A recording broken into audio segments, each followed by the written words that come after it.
শোনো, যে যত বড় স্বপ্ন দেখে সে তত বড় অর্জন করে, আর যার জীবনে ছোট স্বপ্ন সে ছোট স্বপ্ন অর্জন করে।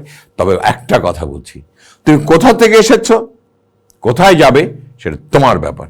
কোথা থেকে এসেছো সেটা নিয়ে ভেবো না। তুমি বড় করে স্বপ্ন দেখতে শিখো, বড় স্বপ্ন দেখার সাহস রাখো, এবং জীবনে বড় হবে।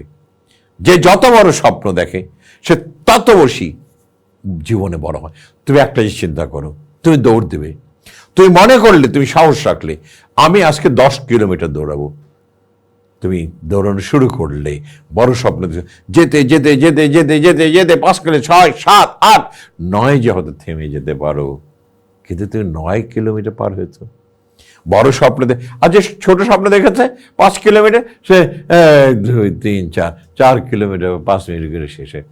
বড় স্বপ্ন, বড় মানুষ, বড় স্বপ্ন, বড় জগৎ, বড় স্বপ্ন, বড় অ্যাচিভমেন্ট খেয়াল রাখতে হবে।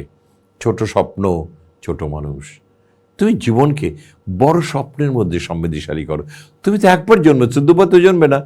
তুমি কি তোমাকে নিয়ে অহংকার করবে না? তাহলে অহংকার করার সবচেয়ে বড় জিনিস হচ্ছে বড় স্বপ্ন দেখা, এবং স্বপ্নের পিছনে নিজে ছুটো, এবং নিজের স্বপ্নকে অর্জন করো, এবং নিজেকে প্রতিষ্ঠিত করো। সেটাই তো সবাই চাইছে, তুমিও চাও।